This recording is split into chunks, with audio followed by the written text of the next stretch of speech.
श्री कृष्ण ने कहा है कि ईश्वर टूटी चीजों का इस्तेमाल बड़ी खूबसूरती के साथ करता है। बादल के टूटने पर पानी बरसता है, बीज के टूटने पर नए पौधे का जन्म होता है, मिट्टी के टूटने पर खेत बनता है। इसलिए जब भी आप खुद को टूटा हुआ महसूस करो तो समझ लेना कि ईश्वर आपका इस्तेमाल किसी बड़ी उपयोगिता के लिए ही करना चाहते हैं। श्री कृष्ण कहते हैं कि जब जब धरती पर धर्म की हानि होती है, पाप बढ़ता है, तब तब मैं आता हूँ। ये तो आप सभी जानते हो, किंतु क्या कभी आपने ये सोचा है कि क्यों मैं इस धरा का जीव बन के ही अवतरित हुआ?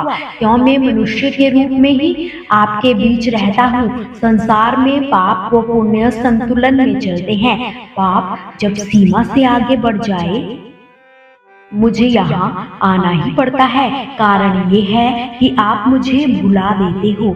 चौंकिए मत, मैं आप में ही बसता हूँ। आप स्वयं के भीतर बसे परमात्मा को भूलने लगते हैं, इसलिए मुझे आना ही पड़ता है। परमात्मा पर श्रद्धा रखिए और स्वयं पर भी विश्वास रखिए, क्योंकि इस संसार में ऐसा कुछ भी नहीं है जो आप नहीं कर सकते। हर नर में नारायण बसते हैं, हर नारी में लक्ष्मी।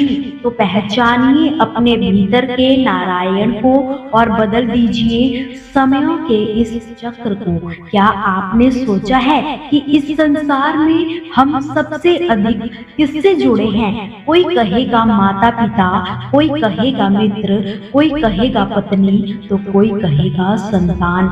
नहीं, यदि हम इस संसार में किसी से जुड़े हैं तो वो है समय।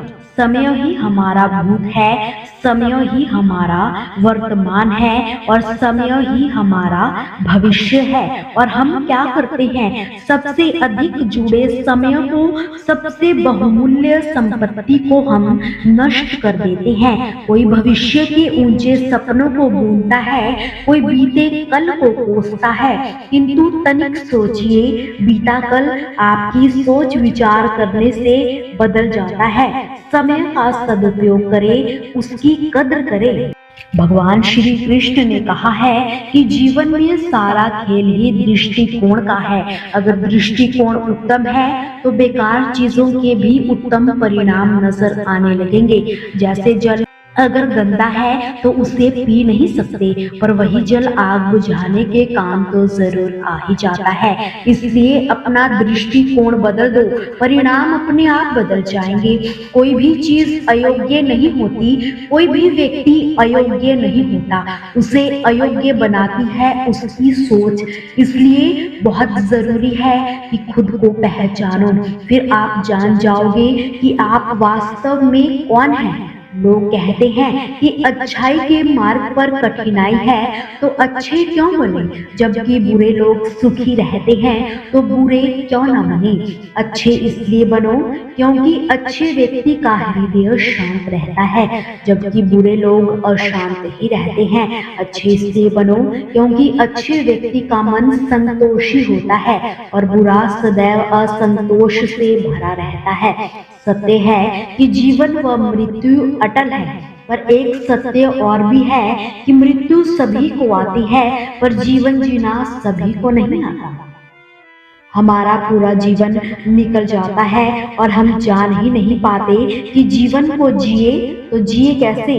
तो जीवन को जीना है तो उसे दिए की तरह जियो, जो अपनी लौ से उन असंख्य दियों को प्रकाशित कर देता है जो बुझे होते हैं। दिया बांटना जानता है, दिया देना जानता है, इसीलिए दिया पूजनीय है। इंसान कभी कभी बहुत बड़ी गलती करता है। वो झुकने का सिर्फ आत्मसम्मान से ही जोड़ लेता है, और झुकने का अर्थ केवल आत्मसम्मान खो देना ही नहीं होता। झुकने का अर्थ विनम्रता भी होता है।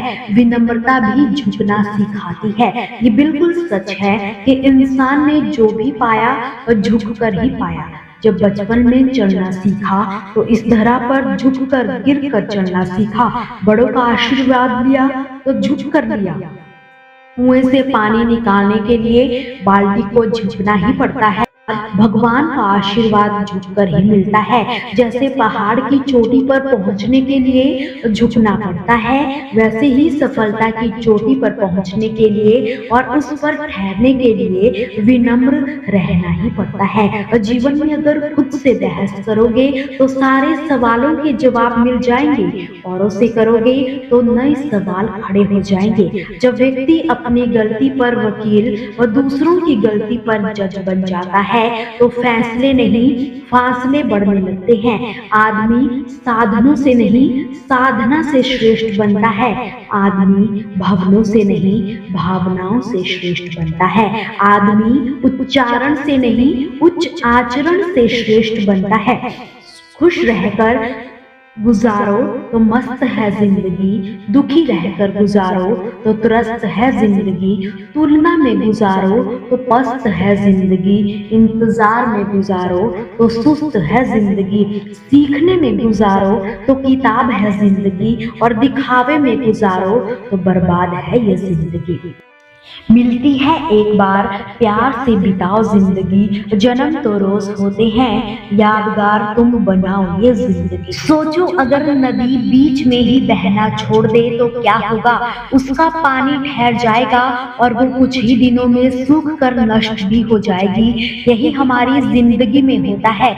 यदि सफल होने के लिए आप कोई लक्ष्य तय करते हैं और उस लक्ष्य तक पहुंचने की पहली शर्त यही है कि आपको लगातार अपने लक्ष्य की ओर बढ़ते रहना है। यदि कहीं रुके तो असफलता तो निश्चित है। अपने मनपसंद लक्ष्य तक पहुंचना आसान कार्य नहीं होता। यदि आसान होता तो आज दुनिया के सभी लोग सफल होते। दोस्तों, आपसे फिर मुलाकात होगी श्री कृष्ण के अनमोल विचारों के साथ। हमसे जुड़े रहने के लिए हमारे चैनल को सब्सक्राइब कर वीडियो को लाइक और शेयर करना बिल्कुल भी ना भूलें। जय श्री कृष्ण।